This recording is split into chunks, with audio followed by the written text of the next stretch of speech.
Hi there, I'm Mrs. Englewood, and you're watching Orgasm Central TV.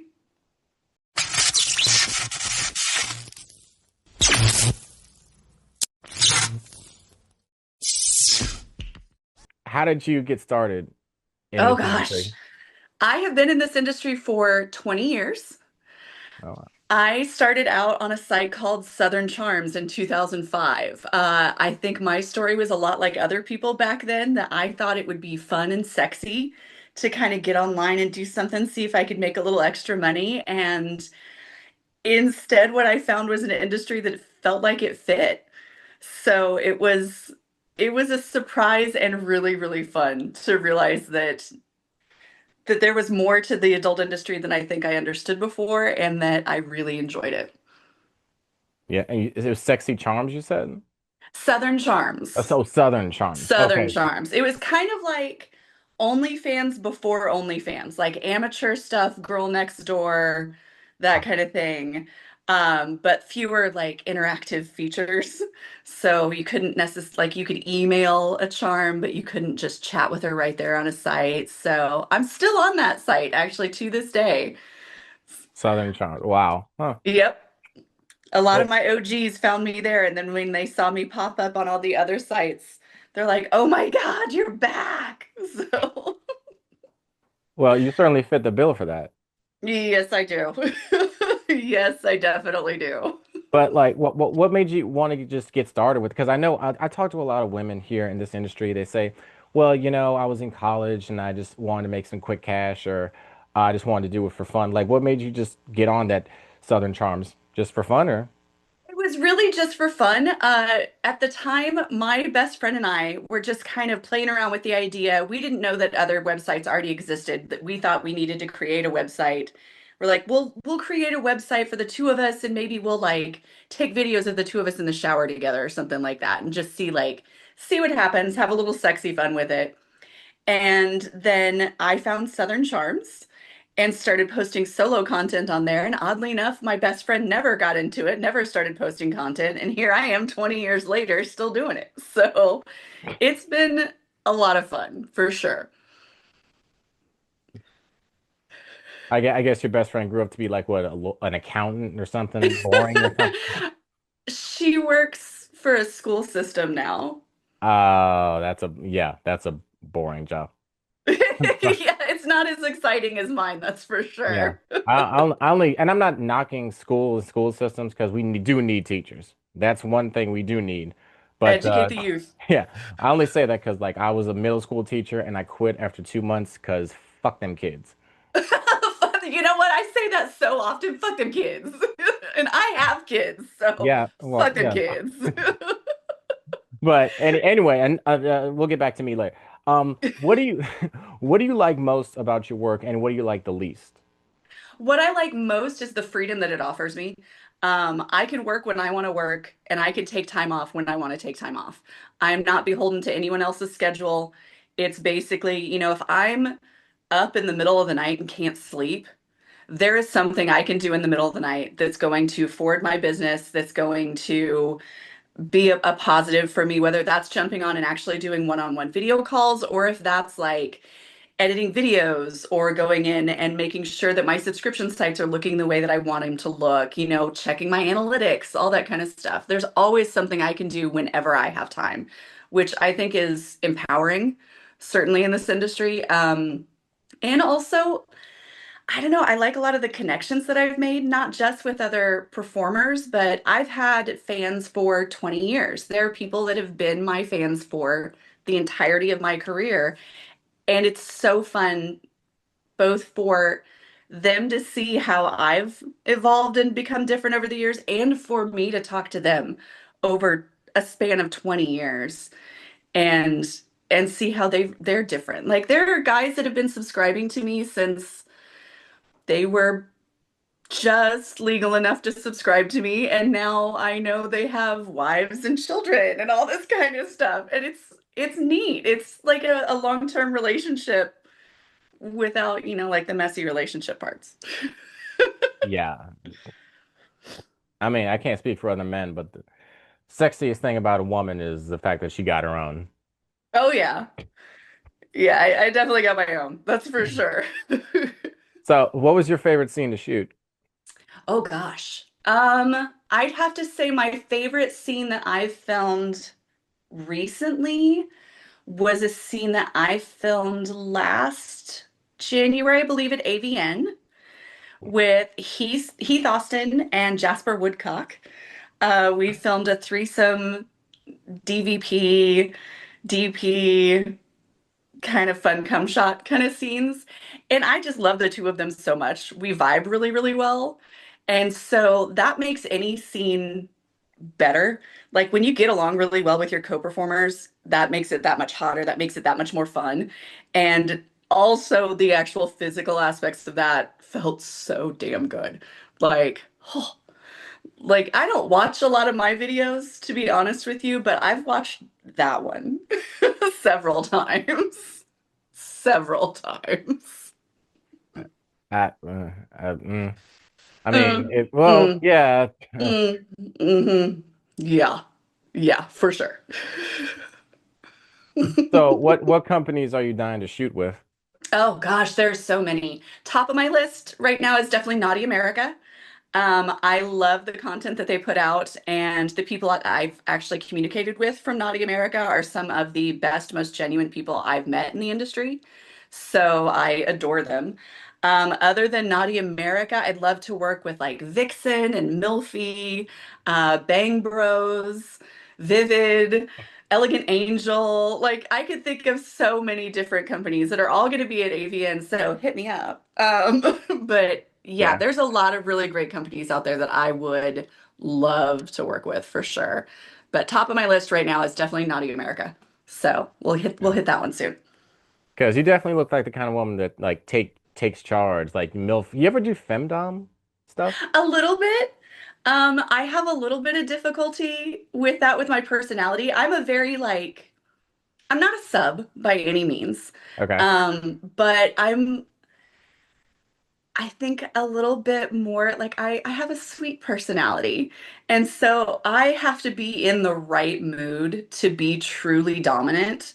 But the times that I have definitely gotten myself in that mood and gotten there, I enjoyed it, that's for sure. And so did my not necessarily scene partners, not everything's on camera in my life, but the people that I was with also enjoyed that too.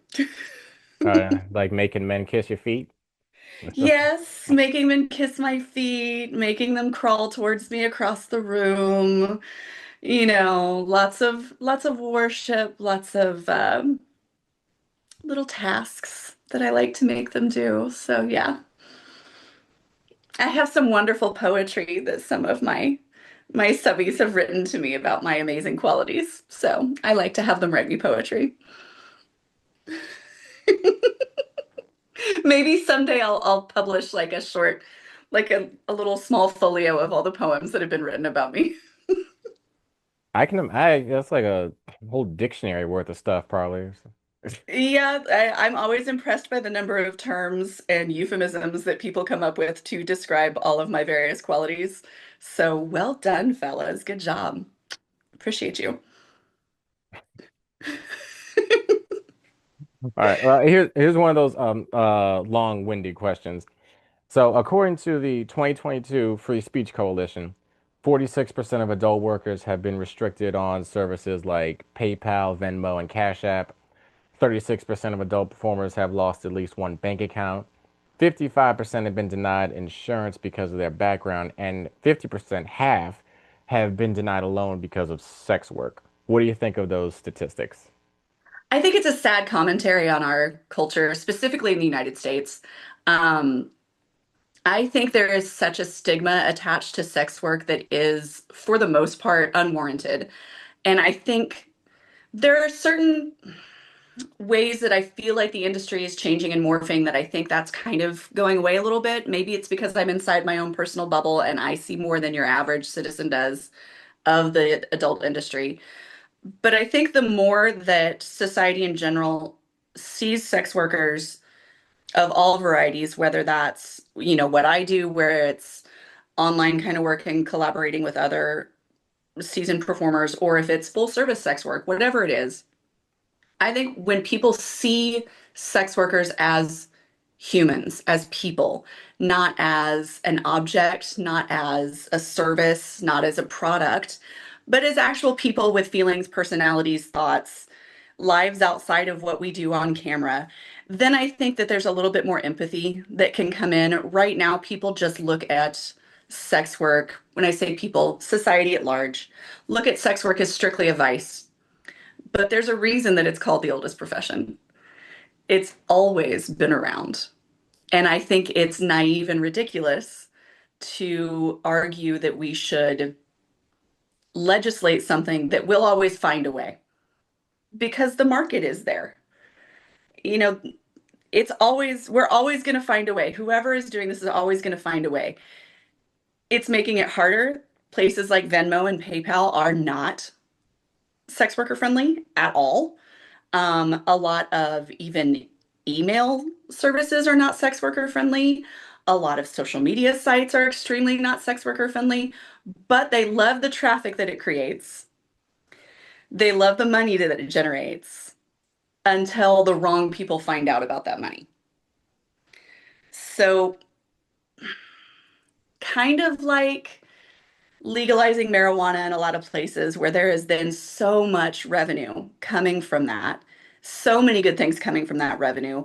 Why not legislate and, legislate in a way that makes it not necessarily easier to do, but at least to be more above board, to be more legal, to be able to be bankable, to be able to live your life more out in the open and be proud of what you do. The work is work, and I'm proud of what I do. So don't nobody else is going to make me ashamed of it. So stop trying to take my money away from me, Venmo. Like Well, I'm earning that.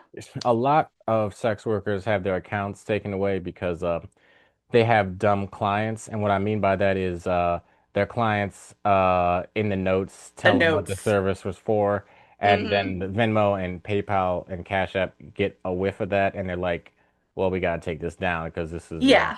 sex." I was like, Yeah. when I'm That yeah, is a definite issue. Like a little bit of awareness of what you're doing. Like if you're getting a service, like that was a delicious pizza that you just ordered, wasn't it? That was a really good deluxe pizza. It was not a custom video of me giving somebody a foot job. Like let's be realistic here. Like we're all playing the same game. Don't out your favorite content creator by putting something stupid in the note when you send them money. And stop asking your favorite content creators on their subscription sites if they will meet you and have sex with you. They cannot discuss that, even if they like you, even if they want to do those things with you. Don't message them there. You're going to get them in trouble and possibly get them kicked off of that platform. So don't do it. well, yeah, I do something like smoother. I just like I say, "Do you want to get dinner?" And if they say no, then okay, whatever. See, they can't even discuss that. If you message somebody on any site where you're paying a subscription fee to see content made by that creator, they cannot discuss meeting with you in any capacity Oh, in at any all. capacity. Any capacity at all. They cannot discuss meeting you. They cannot discuss sharing contact information with you. If you give them your phone number, they can get in trouble for that. Like, we can't discuss any of those things. Like, even if we're like completely charmed by the person we're talking to, and that happens, it Yeah. does. We're all people. You make connections with people, Yeah. but you can't discuss any of that stuff on those sites. You just can't. And so just don't do it. Don't do it. Yeah, not trying to get anyone in trouble. It's like, Yeah, and I but think a lot of people don't realize that, yeah, that's the quickest way you will get your favorite content creator kicked off whatever platform you like to see them on. They'll be gone one day and you'll never see them again. So you got to but be super careful. yeah. I think you explained this. How can people support sex workers? When you see legislation coming up that is going to make doing sex work more difficult, like right now there's legislation, I forget the actual bill name, where they're talking about taking away liability protections from websites like OnlyFans, stuff like that, where they'll start to hold those websites accountable for the content posted by an independent creator. Doing something like that will close those sites down so fast. I don't think people really think about the full ramifications of things like that. Like, oh, this bill is going to protect this or whatever and make this, but okay, but we've got to think about all the other things that's going to do. Like, and is that going to take away your ability to see your favorite MILF creator because this other creator was doing something they shouldn't have done? Like, think about that. When you see stuff like that, read through it, understand what the bill is, contact your elected officials, be like, hey, I don't think you're thinking about what this is going to do to this industry because let's be perfectly honest here, the adult industry is massive and is a huge revenue generator for all kinds of businesses, economies, the support businesses that go along with, the adult industry. Like I'm headed to Las Vegas in a couple of weeks for AVN, which is the biggest adult entertainment industry expo of the year. There are so many businesses there that operate because of this industry and not just places like OnlyFans and browsers and stuff like that. You got attorneys that their whole thing is they specialize in doing stuff for sex workers, making sure you've got compliance paperwork taken care of. There are STI testing companies that their whole purpose is taking care of sex workers. Like there's so many things. Like just be aware of all the stuff out there, all the business that it provides, all the people it employs, all the money it creates for our economies across the world, and be proactive there. Be pro sex worker. Yeah, And when because I say sex worker, I'm not necessarily just referring to full service kind of stuff. I'm talking about, your favorite OnlyFans girl, your favorite cam girl, your favorite, person who just posts sexy stuff on Instagram. Like all of that kind of stuff is affected. So just be aware. Don't be passive. yeah, because there's this rumor going around that like, a lot of people, a lot of guys think sex workers are dirty and stuff, but like they get tested more than most people. So it's By far. Like I've had people comment on various platforms, saying things like that to me, which are cruel and unkind, saying that, I must be disease ridden, all that kind of stuff. And my response is always, when was the last time you had an STI test? Because I know when I did, and I know what my results were, and I know I'll be getting tested again in less than 2 weeks. And when I show up to AVN to film with other people, I'm whipping out my phone. I've got a QR code on my phone for the testing service that most of us use. You scan that QR code, it's going to pull up my results. And I'm not just, like a lot of people, you go to the health department or whatever, you pee in a cup. That's not what happens to people in my industry. I get blood drawn. They take a urine sample. I do swabs in places that most people would not want that to happen. But that's what happens to all of us. We're careful. We are careful. And when somebody does get a positive test result, it shuts the entire industry down.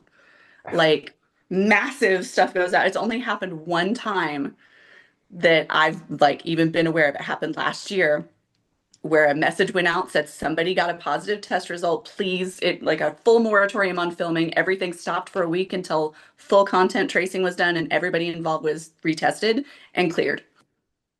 So it's people who are in this industry responsibly are extremely safe. Will there always be bad actors? Yes. Those people tend to get called out and pushed out of the industry though, because nobody wants to be unsafe.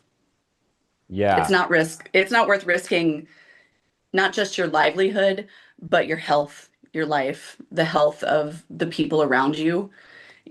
Most people in this industry have spouses, partners who are not in this industry. I'm not going to risk my partner's health because I didn't check a co-performer's test results. That happens before any clothes come off. We check results. yeah. I mean, for a while I thought about being a porn star, but then I'm like, the amount of times I get tested, I don't know if I want to get like a needle stuck in my urethra for God knows how long. So I'm like, you know what? Maybe I'll just maybe I don't know, do a podcast about it. Like, You don't have to do the intense testing for a pod that you would for other yeah, kinds of scenes. podcast because you're just alone in your bedroom and you're just talking to cool people. So, I mean, it's safe. It It's is safe. safe. And, Um, it does involve way fewer needles and way fewer swabs in awkward places. yeah, yeah. It's like because that's so. That's oh God. Although I've not heard of anybody having to stick anything in their urethra, just the back door. Oh, really? I thought from like men it's different. You have to like. I don't know. I've never even really truly asked. I've just assumed everybody has to do the same swabbing. I have to do oral and anal. So, for swabs. Well, yeah. Then. Yeah, because I'm obviously you probably know this. I'm emotionally and physically sensitive. Like no, no, I can't do that. It's it's terrifying.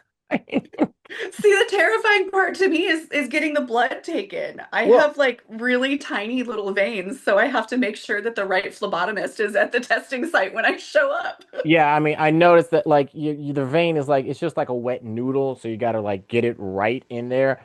I'm not so Hmm. worried about that. It's just like, putting something, the possibility of like going to someone and possibly, I don't know, putting something up your urethra and then again, I don't, that's what I've heard. That's what I've heard other guys Believe doing. you.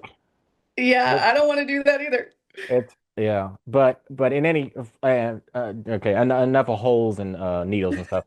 What makes what makes you stand out in the industry? I think my authenticity makes me stand out in the industry. What you see is what you get. Um, I don't play a character. I don't, I don't I'm not showcasing aspects of myself that aren't genuine. Um, Having conversations like this is who I really am. And I do let my fans in a little bit to my life. They get to see my actual personality. They get to hear me talk. They get to know what's going on in my life. I mean, are there aspects of my life that I keep very private? Yeah, of course.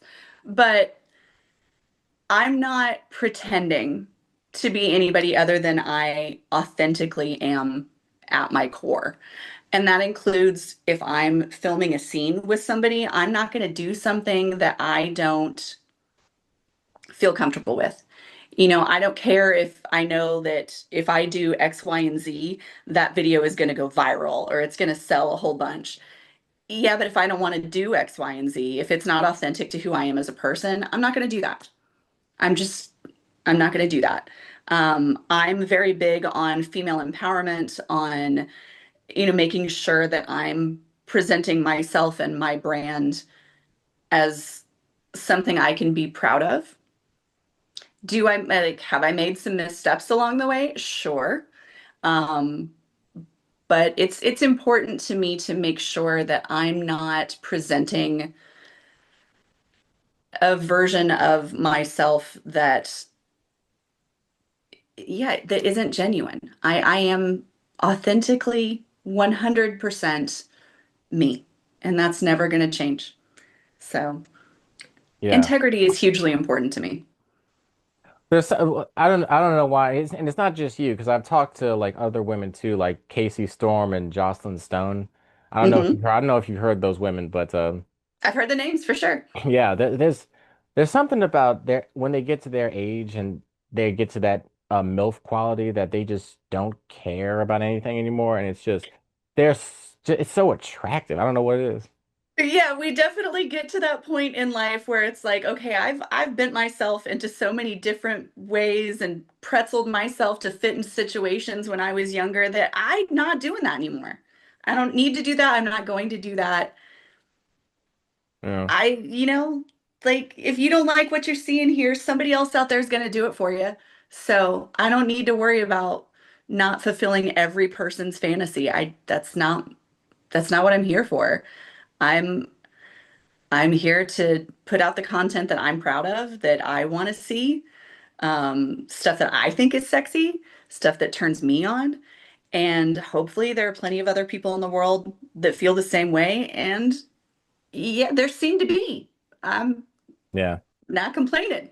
So there seem to be plenty of people who have similar proclivities. So It's good. Because I noticed that, there are a lot of young girls that get into this industry and they get taken advantage of because A lot. they want to fit in, or they want to like get the quick money, and Hmm. they probably end up regretting it too. And it's because I've heard like horror stories too. Like it's just it's really sad too that It these is guys sad. take advantage of these women And I think that's physically. something else that I'm super passionate about. Like, there are so many women in this industry that do get taken advantage of, that do get kind of used and tossed away. Um, and that doesn't have to be that way. Um, we need to support each other. We need to be there for each other. Nobody has to reinvent the wheel. And a lot of times, one of the drawbacks of this industry is it can be very isolating. You can feel like you don't have a support system. You can feel like you don't have anybody to go to for advice. It's not always that way. There are so many women, and like you were talking about, it's a lot of the older women in the industry, women who have been in this for a long time, women who've seen things, women who've been there. Be like, no, girl, you don't need to put up with that. You don't have to do that. If that person says that to you, they're shady. Nope, don't do that. Don't do this. Don't do that. These are the tactics they're going to use. I think that stuff needs to just be more out there. We just need to be more honest about what the pitfalls are of this industry, not just the exciting, glamorous parts. Everybody wants to talk about, like, oh, I made this amount of money, or I bought myself a G-Wagon, or I bought my first Lamborghini this year, or got my second home in Vail kind of stuff. Is that fun? Hell yeah. But let's also talk about the other stuff to make sure no one else is going through things that they don't have to. Right. And also there, because I've encountered this too. There are women that are just bitchy for no fucking reason. Oh, sure. It's Yeah. like, And that's not just an adult industry thing. yeah, Those I women know. exist everywhere. Yeah, well, those people exist everywhere, and I'm like, I was actually, I just did this interview with this job, and because my coworker friend hooked me up with this guy, and Hmm. he told me like, yeah, Rich, just so you know, there are like some assholes that you may not want to work with in this industry, in this place.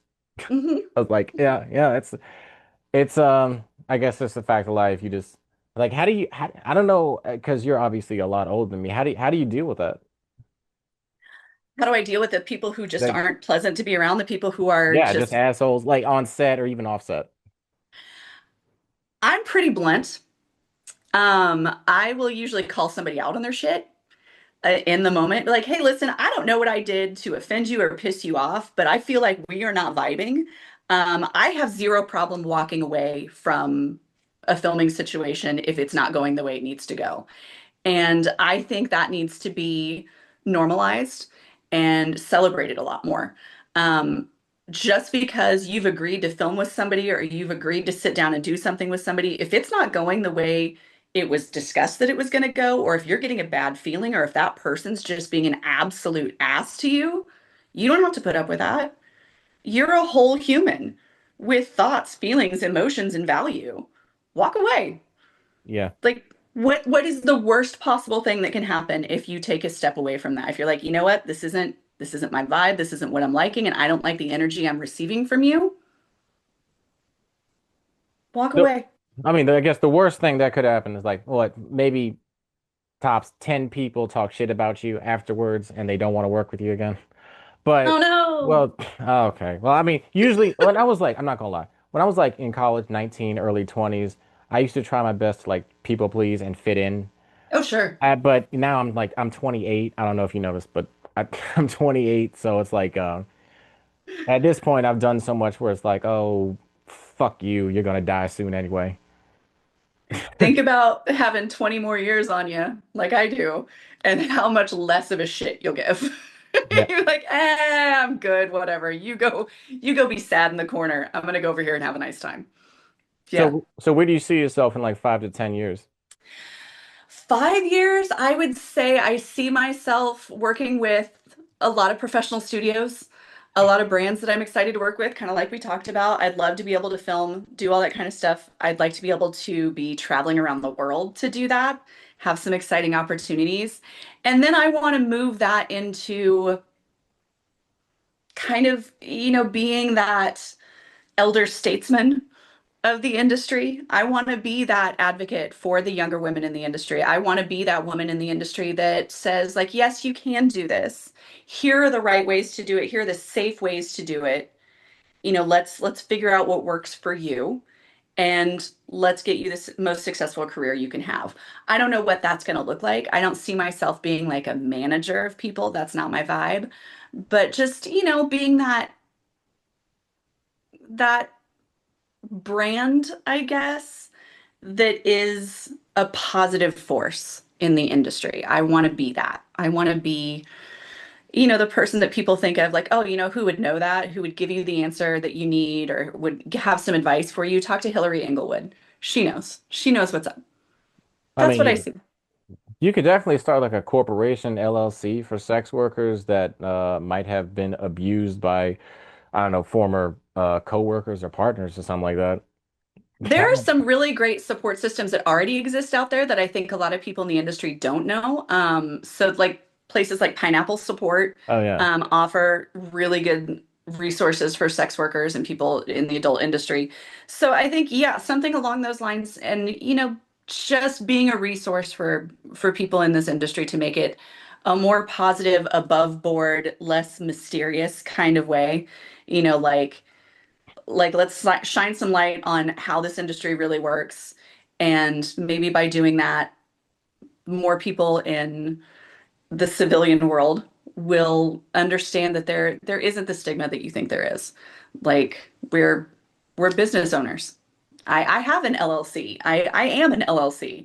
Like I pay taxes, I have to have people do my taxes every year. I've got interesting income issues that most people don't deal with on their tax forms. So, there's a lot of need for information and help. So, yeah, I see myself kind of moving towards that and also, maintaining that MILF GILF good time because So, that's the fun stuff. so one last question. What's your greatest accomplishment in this industry? Longevity. My greatest accomplishment thus far is my longevity. How many people do you talk to that have been doing this for 20 years? Um, have I done other stuff during that 20-year time period? Yeah. Have I had like normal day job stuff? Sure.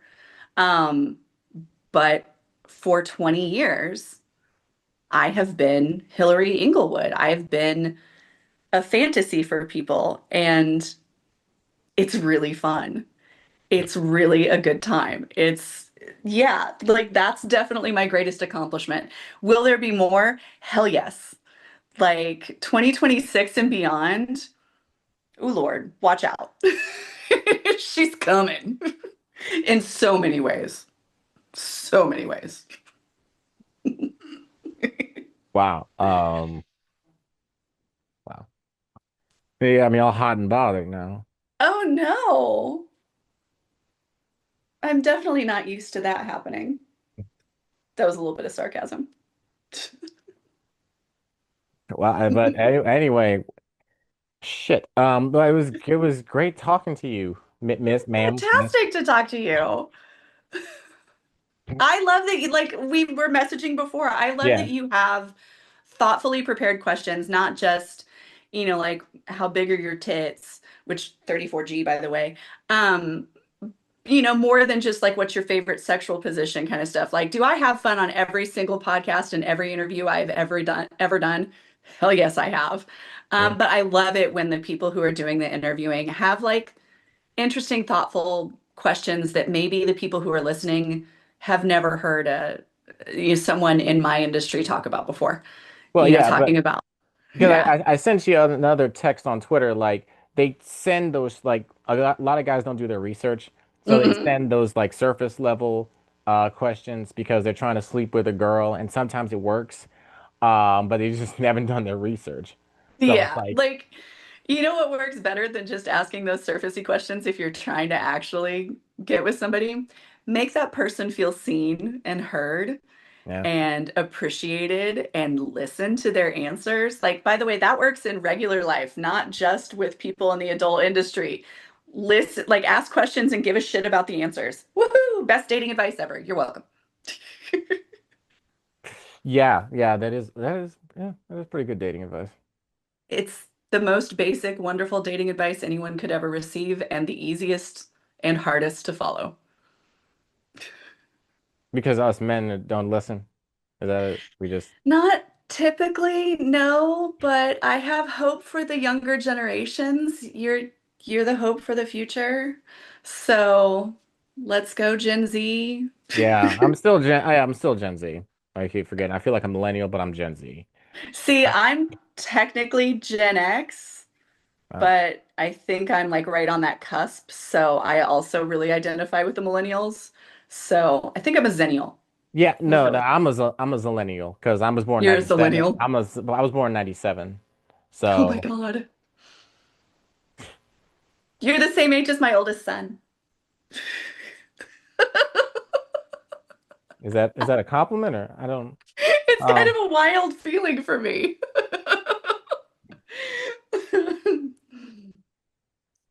The MILF thing is true. yeah, yeah, well, I mean, I don't know. It's not just a title. Well, I don't know if you saw my well, you obviously saw my like Twitter handle like young guy with mommy issues. So it's, uh, a lot of guys that do have that, we just kind of just want to be held, and Yeah, and there's nothing wrong with that because like I've talked to like no. full service women too, and a lot of their clients they just want to come and cuddle. Cuddle, talk, like just have somebody listen to them, Yeah. you know, tell them it's gonna be okay. Like, yeah, I do a lot of that. Like, I joke that doing video calls with people, I'm like half a therapist because we talk about all kinds of things, not just how hot I look naked, which is pretty hot. Uh, Sizzling, I think. It's sizzling, yes. I would agree. And I'm so humble too. Yeah, yeah. I mean, you don't have to be. You don't have to be. You don't have to. But, I think we should also normalize being proud of what you got.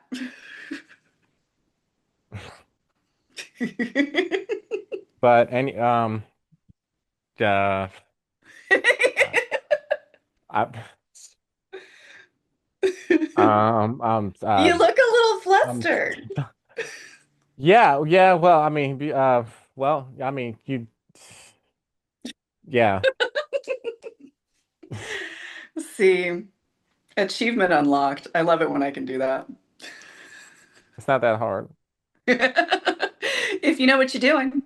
Yeah. So I was definitely gonna like cut a video and do a press release for you for this. I would love that. Talk about Yeah. how great and amazing you are. I love doing podcast stuff. I think I'm going to start my own for sure. So, Oh yeah. yep, up to no good with Mrs. Englewood Nice. coming your Um, way in 2026.